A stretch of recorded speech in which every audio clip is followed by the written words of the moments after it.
Bismillahir Rahmanir Rahim. In the name of Allah, most gracious, most merciful.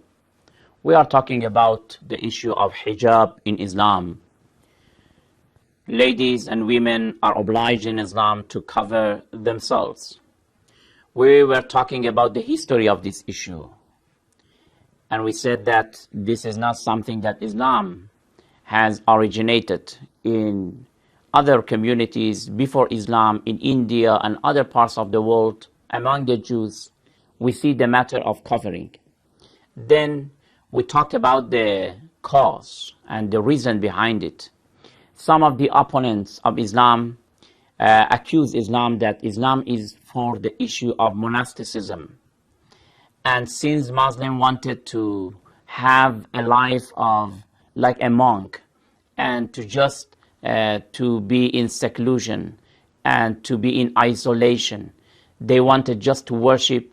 Therefore, they put the women behind the curtains and they obliged them to cover themselves, not to be, in fact, mixed with each other.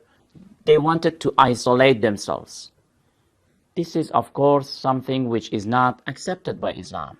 The history of Islam shows that Islam is not a religion of monasticism. Prophet Muhammad ﷺ has rejected it. It's a matter of just referring to the history of Islam, then you will acknowledge what we are claiming.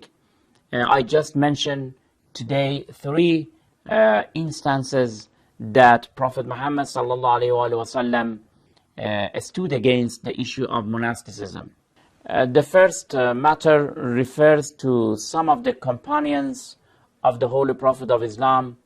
They wanted, just because of the spiritual joys, they wanted to enjoy those spiritual worshipping, and they wanted to isolate themselves from their families.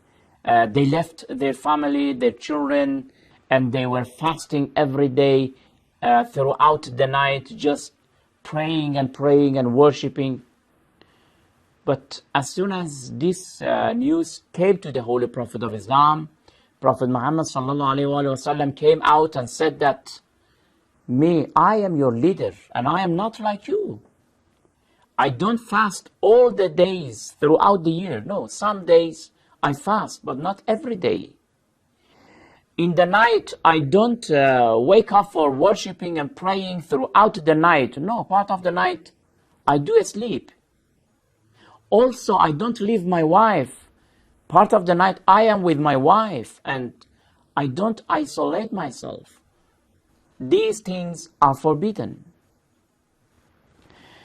The second case, again, one day, 3 ladies came to the Holy Prophet and they complained against their husbands.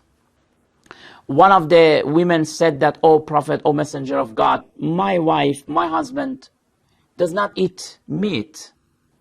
Another one said that my husband does not use perfumes. The third one said that my husband does not come to the women and he avoids me. He doesn't satisfy me. Prophet Muhammad ﷺ became very angry after this complaining of these 3 women. He came to the mosque, went on the pulpit, and said that, I am the messenger of God. I am your leader. I do eat meat. I do use perfume. I do have wife. And I don't avoid these things.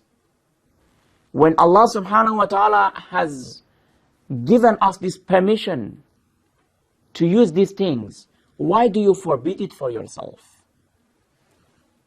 This tradition, you can find it in the book of Usul al-Kafi, volume 5, page 496. And also in the book of Sahih al-Bukhari, volume 7, page 4. And also in Sahih Muslim and many other references, you will find this tradition and many other traditions like this one.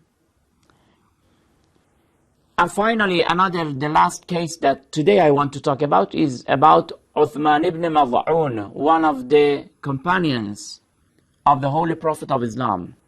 He was, of course, a very good doer companion. He wanted to live like a monk. And then he left his children, his wife, and always worshipping and praying.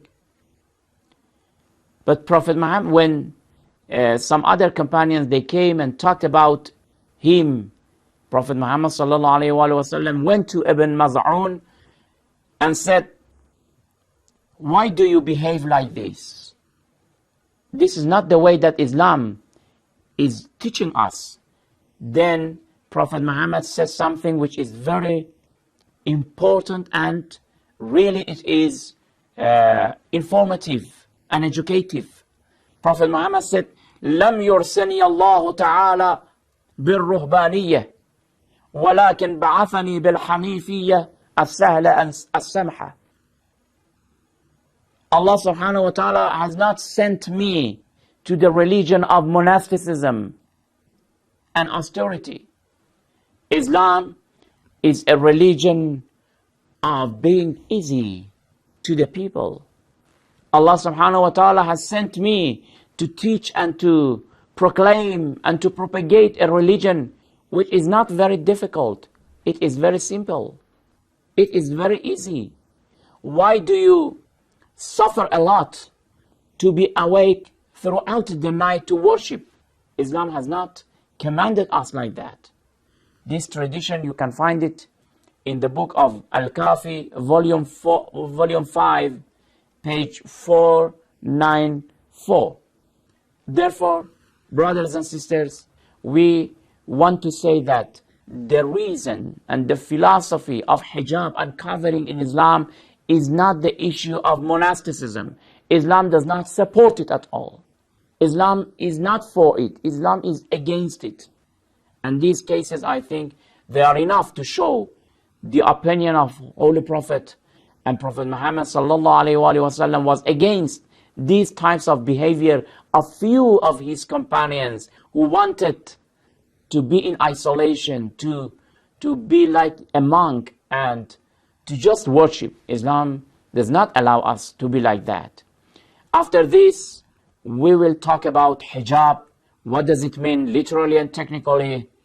And what is the philosophy behind it? Inshallah, in next program. Until then, thank you very much. Wassalamu alaikum wa rahmatullahi wa barakatuh.